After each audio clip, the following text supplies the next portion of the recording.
If I had to describe 3089 in one word, it would be confusion. If I had 2 words, it would be style confusion. If I had 3 words, I would be speaking too much, so I'm just going to drop this little thing right now.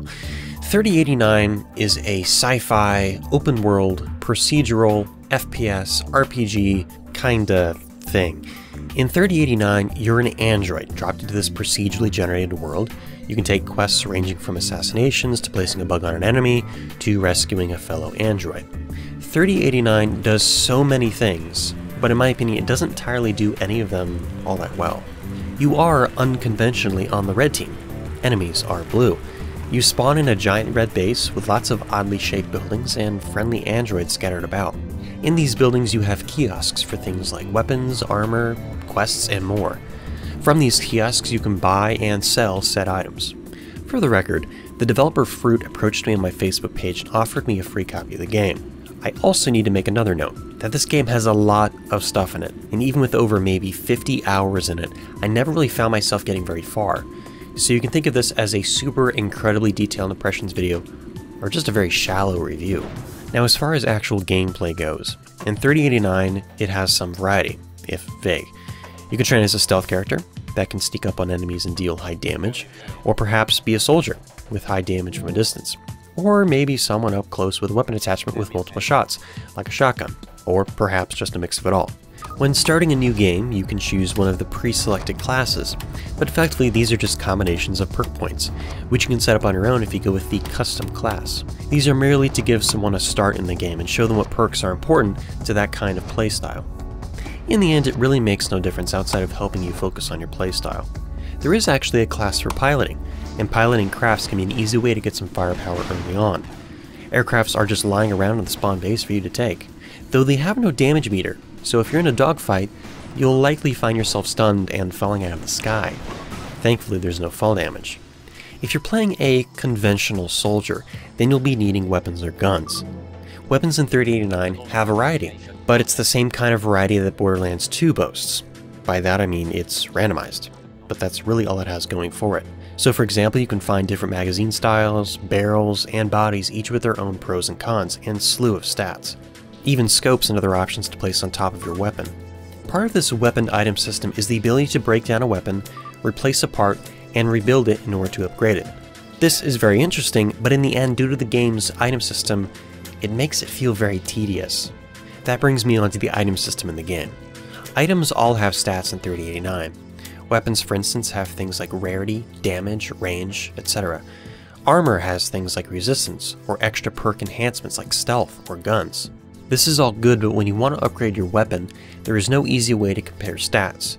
You have to hold your cursor over one weapon or part, and remember that information before moving on to the next one to see if it's even better. Now this sounds like a small problem, but when you're playing as a conventional soldier character, you need to have the best gear possible, and this little handicap makes finding better items just a giant pain in the ass. And you're doing this for every part, and even more, you're commonly going from kiosk to kiosk looking for the best items listed. Now I mentioned earlier there were quests, but if you thought Skyrim's infinite quest system was bad, you haven't seen anything yet. This game's quest system is as bland as is possible. It has generally 2 to 3 steps, which are generally completely unrelated, and they follow the same kind of pattern. Plant bug on James Gargleson. Rescue Catherine Dobson from the gang. Pick up the cube from the ocean. Generally these steps are completely irrelevant, and they look so generated it's incredible. And pay attention to the names. This game uses regular human names for androids. These androids do not look like people, yet have names like Rodriguez or Patterson or Catherine or whatever. This is something that I cannot help but laugh at, and I do not know why it's in this game. It doesn't make any sense to me. In the end, the quests are incredibly underwhelming and seem to not even try to hide the procedural nature of them. Now I have a small complaint with the world itself, and this has to do with the scale. Some areas feel huge while some feel kind of strangely small. Generally the bases feel huge, but I don't think they should. They are so spread out, and I feel like I spend so much time running around from building to building trying to find the items I need. Scale is good, but you don't want the game to feel empty. Now once you have your armor and weapons and got a quest, you are tasked to leave your safe base and move out into the world. There are enemies in the skies, on the land, and in the oceans. And no matter my gear, I always find myself dying. A lot. And this combined with the random chance of losing an item, it can be pretty frustrating. For the most part, I found the actual gunplay incredibly unsatisfying. Most weapons have horrible accuracy, and out in the field, you're trying to kill someone, but you can't sit idly by and wait for your crosshair to slowly work its way down to a point. You need to keep shooting, but you will likely miss all of your shots, even if you're close. Now I think it's time we moved on to the UI and menus. This is a big part of my complaints due to how much they affect how the game feels to me. They've gotten significantly better, but could still use some strong work. The UI feels cheap and thrown together generally. Fonts look like something out of a cheap mobile app game. Yes, they work the part of electronic or futuristic, but they're always all caps and simply aren't easy to read in bulk most of the time. They are most suited for titles, but not really something to be used everywhere. There was a recent update which made the HUD significantly better in making it color-coded and shape-based for easy reading at a glance, but overall it still has that kind of cheap feeling to it. I'd like to see a graphic designer really do an overhaul to it. The menus are a bit better laid out, but suffer from really strange behavior. When you want to change volume, for instance, you literally have to type in the value by hand. This might be nice as an option, but there's no button or slider. The game guide is also hard to read due to all the fonts and colors, making it kind of just a wall of text you're supposed to comprehend. The game does have some visual toggles in the effects menu like tune mode, anti-aliasing, ambient occlusion, shadows, and draw distance. Anti-aliasing, however, has never actually functioned properly for me. In the game itself, it's listed as yes or no, but in the game launcher it shows options for off 2 times, 4 times, 8 times, and 16 times. I don't understand. Next to that, ambient occlusion does technically work, but it just looks broken, or just looks like a really fast method. You see many copies of the nearby objects like a really simple screen space effect. Item icons themselves are also really cheap looking. They look like clip art modified in MS Paint. They look like photos or high detail graphics scaled down as icons. I think the developers should ditch all the icons and remake them in some sort of symbolic form. This smoothly brings me onto the graphics of the game. Now look, I have a soft spot for surrealist or impressionistic designs as much as the next liberal arts student making YouTube videos in his bedroom. But this game doesn't seem entirely convinced of what it wants its style to be. Trees are blobby and low poly, desert trees are sticks with some green bits, and it reminds me of some sort of N64 game in the charm of it, and the looks of the landscape. It does have charm. The game seems to want to have this wacky, off-the-wall style, but uses relatively realistic texture styles, which are troublesome because they are incredibly low resolution, and consistently are oddly scaled, or skewed at some strange angle. For instance, the quote-unquote diamond plating texture he uses for the walls on the base are rarely ever scaled properly.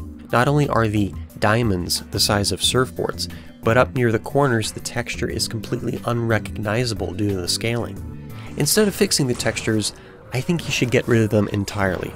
Just use some repeating patterns, gradients, or some other procedural design which could be scaled perfectly in the game and would fit with the game's style. Along with that, the scaling plays tricks with my eyes and my mind. Some textures look like normal brick, but each brick is the size of a van, which makes me feel like an ant on the floor or something. Keeping the scaling consistent and somewhat realistic would help make the size of the world work better.